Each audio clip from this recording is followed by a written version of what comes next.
What up? It's your boy T-Bear in the Reaction Days Music Monday. Let's see what my good friend DJ Furio been up to. In case you wondering, DJ Furio, the homie DJ Furio had to change his concept up a little bit. He really summoned his sample videos, but this time added some little commentary too as well too. You know, YouTube been on his ass a little bit. You know what I'm saying? Guess you wonder why I've been watching his latest stuff, because it's like stuff I already, most of the stuff I already watched, and then I was worried that folks would get on me for why you watching somebody that's reacting to their own stuff as well too. Why reacting. I ain't feel like hearing that nonsense as well too, because at the time he was he was reacting to his videos and stuff as well too. But this one to be the place saying I'm gonna check out his newest one he has right here. It's called Huge Hip Hop Tracks That Copy Samples. So this is gonna be a good one to check out as well too. He has one of a gangster. I'm going to check that out another time. I'm a little pressed for time, but this is my laptop wanted to act a little slow. But anyway, always shout out to the homie DJ Furio as well too. Unfortunately, I didn't do too much of the plug no more because I think he lost the membership plug a little bit because of YouTube. I think he has it. We'll find out. But other than that, either way, dope producer, dope DJ. Let's get it.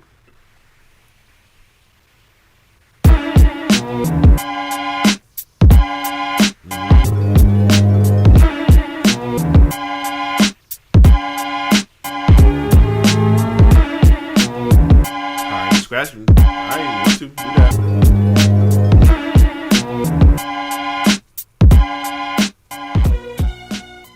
Back again with another Furio Watchers video. Today I'm going to be showing you some big tracks that have used samples that you'll probably know, but also that they weren't the first people to use that exact same sample.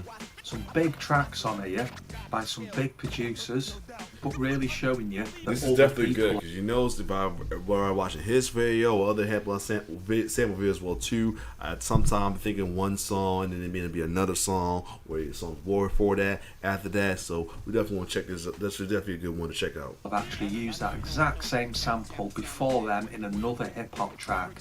Some of them you might know, especially some younger viewers may only know the newer versions of it, so it might come as a big shock to you when you actually hear that the sample was already used before. Did say you have a touch. Reminder again, 5 years since I dropped my first album out on Bandcamp, so to celebrate that I'm giving it away free for a limited period.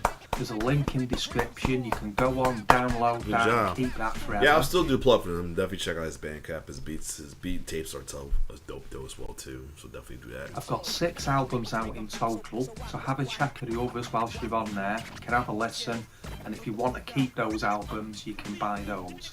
So let's jump in. Let's listen to the first sample.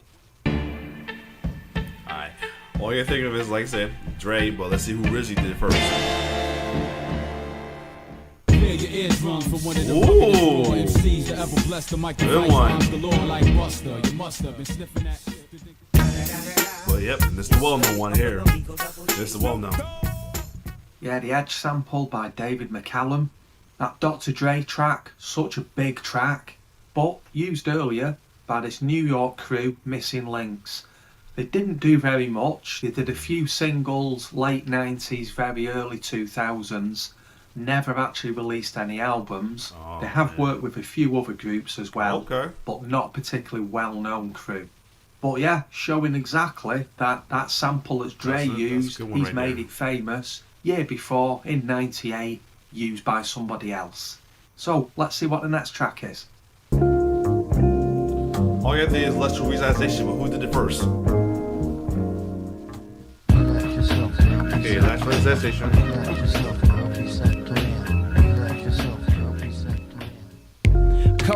Oh yeah, J. Cole did it. Okay, I thought it might be something before that, so. Ronnie Foster sample. Tribe Called Quest with Electric Relaxation. Very, very well-known track by Tribe Called Quest, that one.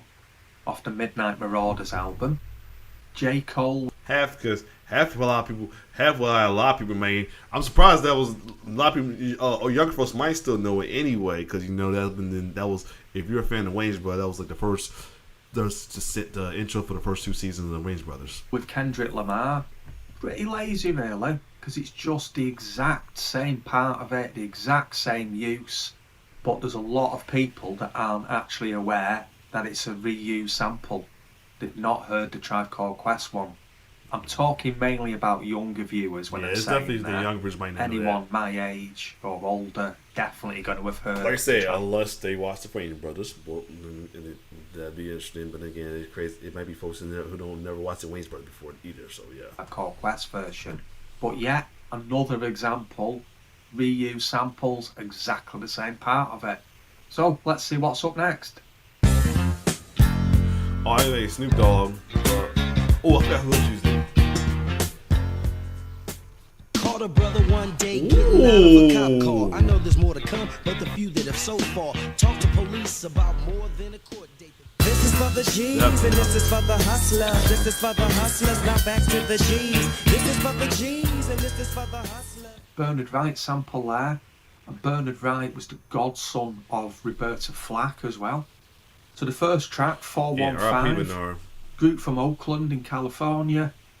And they take the name 415 because that was the area code for phone numbers there at the time. The Snoop track, yet another example of lazy production by Dre. Not only was it used by 415, there's several other groups that had used the exact same sample earlier as well, including Ed O.G. and the Bulldogs. Ooh. So although Dre has got some great samples, he's obviously had huge success. Many of his samples have actually reused. Other people have actually used them earlier than him. That's true. That's true. Now, I think I know Kanye, I know Kanye did this, but it's no one who did before them, or less Kanye is it, and it's gonna be "Boy Got a Gun" by Tyler Creator, but we'll see. Who used it you wait for? Ooh! Wow! To be exact. What you doing in the club on a Thursday? She said she only here for a girl birthday. Ponderosa twins +1. So there was actually 2 sets of twins in that, and Ricky Spicer, who was the +1. And it's Wow. Ricky Spicer that put a lawsuit out against Kanye Oh yeah, I for did the remember that. unauthorized use of his voice on that Yep, I remember that. Hearing about that. Yup, I remember hearing about that. Wow. track. Large Professor with the earlier version. One of my top producers, Large Professor. Yes. Really good albums that he's put out. Great at sampling. There's a really interesting rhythm roulette with Large Professor on it. He just talked it up. He just talked it up. I was about to say it too. See, great minds think alike. I was about to mention that too. I check if you've not already. And I just like the way he's changed that vocal to say bound instead of bound. And on the Kanye track, I've never seen that many producers generally listed as production credits. 6 different people seems excessive to me, but Especially since nothing against Kanye. Nothing against Kanye or anything. That's just, it's like no but a simple loop. It's nothing but a simple loop. Just added with the honey. That's it. I don't know why it took 6 people. I don't know, maybe do some arranging, do some mixing. Who knows? Either way, yeah. But I'm not next Kanye, so I mean maybe if I use them, I guess he's giving credit to folks who mixed it, arranged it, and stuff like that. Maybe, who knows? But yeah, that is excessive for a simple loop and an added sample. That's it. do I know? So let's see what's up next. Oh yeah, Eminem. Well, who used it first? Niggas ain't eating, wanna eat what you eating on. Better hold it down to get your helmet melted off. Have you in the whip, slump, legal, no type of broth. Damn it, Dre. Damn, Dre about to be damn. Dre. Furio about to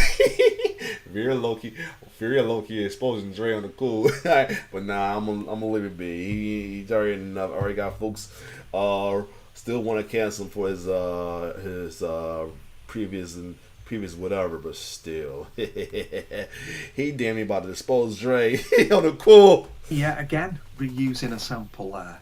Earlier version featuring Havoc from Mobb Deep, Tragedy Gaddafi, also goes by the name Intelligent Hoodlum. Yup. He's worked a lot with Capone and Noriega. That Crack a Bottle though, very big track, that one with Eminem and 50. And to go further back with it's Tragedy, MC Percy, or whatever, when he was with the Super Kids. Descent on it. Just goes to show Dre does like to reuse samples that have been used on He other exposing Dre on hip-hop the tracks. cool. Let's see what the next one is. Oh, I know Pleepa before it was Big Papa. I know Pleepa used it before. Only one I'm not sure Break Bring one that was first or not, but I know people used it before Big Papa. Yup. I know Pleepa. Oh, the remix. Hey. How about that? Many people did it before. Bonita Applebum, remember way back. Jump in the Rover and come over. Tell your friends jump in the GF3. I got the chronic by the... I was thinking Breaker one that I wasn't Isley sure. Brothers there. Very, very heavily sampled group. That particular track has been sampled well over 100 times. Yeah. The Tribe Called Quest track wasn't even the first to use it. I know. Audio I 2 figured. used it back in Ooh. '88. Used by Roxanne Shante as well. Just a big popper Roxanne track too? is probably What? the most famous use of it. Very big track, that Wow. one, and one of Biggie's most Holy famous. Furio. But yet again, recycled beat from somewhere else. All I can think of is Mobb Deep. I forgot who did before then. Oh, I did see this. I did hear this. Probably because he did the Patrice Russian video. That's probably where I heard it from. But yep. They said they just wanna question you, but me and you know that once they catch you, all they do is just arrest you, then arraign you, hang you. I don't think so. Patrice Russian there. She put out a lot of albums during the 70s and 80s. Talented musician. She plays lots of different instruments. Great voice as well. Mobb Deep track off the Infamous album. Very well known track of theirs. Produced by Q-Tip under the name The Abstract and Mobb Deep. So Q-Tip did work quite a lot with Mobb Deep on that second album, on the Infamous album, but always used the name The Abstract under the production credits. So let's see what the next track is. Oh yeah. The California Love. Only person I know that did it was Nick Nat Paywag before that, and Playboy and also East Back. I don't know if it was East Back anyways. Ultra Magnetic MCs. Well, definitely people use this. As I take the stage, Yup, Nick Nat Paywag, yup. I start to show off with throw your hands in the air because the older I get, the harder I kick. Now let me welcome everybody to the Wild Wild West, a state that's untouchable like Elliot Ness. The track hits your eardrum like a slug to your chest. Joe Cocker sample there. A lot of people think he's American, but he's not. He was British. He was born in Sheffield over in the UK. Known for his real gritty voice.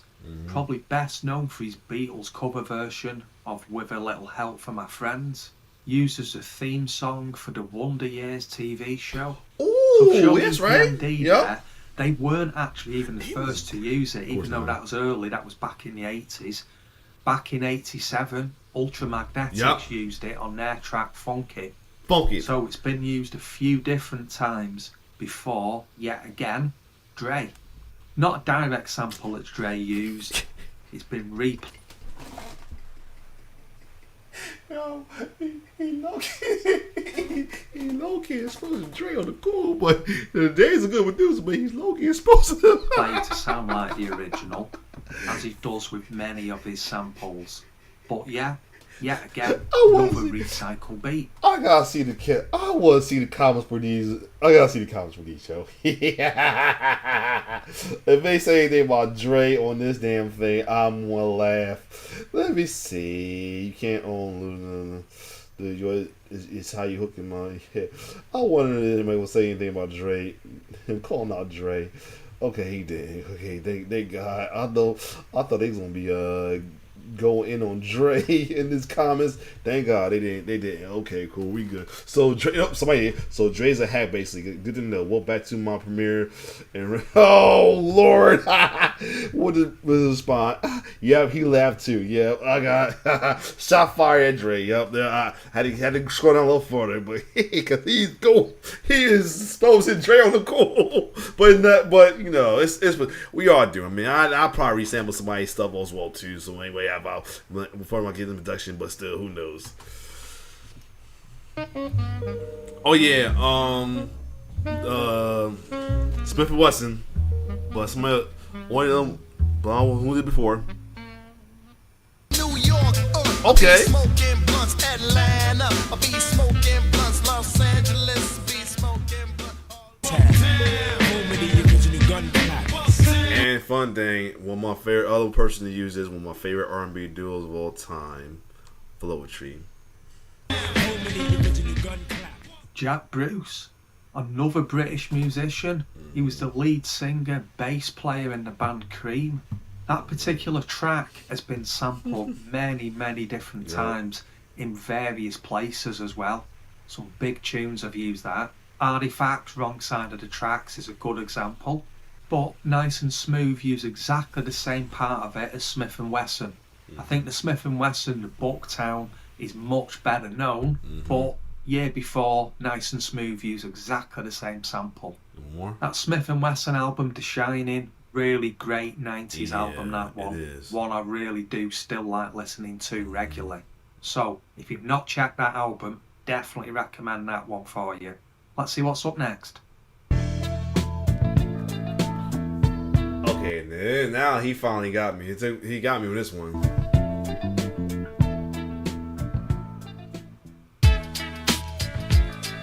Alright, he got me with this one. I don't know what he even uses it unless I hear it.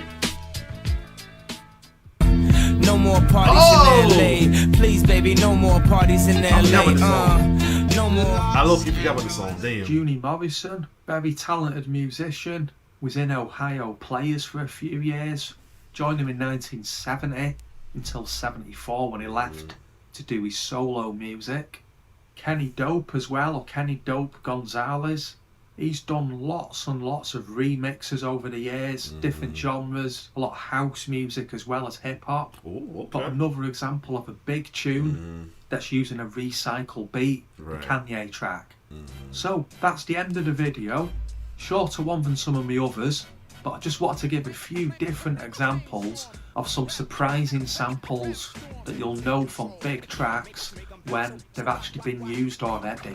So hope you're enjoying this series. Leave a like, drop a comment, subscribe if you want to see more, and thanks for watching. Cool. This was cool. I might just look back some of the ones. I probably have things. There's songs I haven't watched back. I thought it was like too soon, too like way back that I do it. So I might check out like the Large Production one. The Gangstar one, I'm definitely gonna check out as well too. So yeah, other than that though, shout out to DJ Furio, man, doing his thing, man. Changed up the concept. Not me, sadly, unfortunately, forced to change concept. You know, not a lot. He's not the only one. You know, Flashback had to do wrestling. Flashback had to do the same thing as well too, because his stuff kept getting taken down for copyright reasons. So yeah, but either way, when just follow my YouTubers though. When YouTube trying to get you down, find a way to get around it, work around it, and be successful for sure. And shout out to this one, but damn, Fury and damn near exposed Dre. But other than that, if you like my reaction, like, share, subscribe to my YouTube channel. It's your boy T-Bear signing off. One love.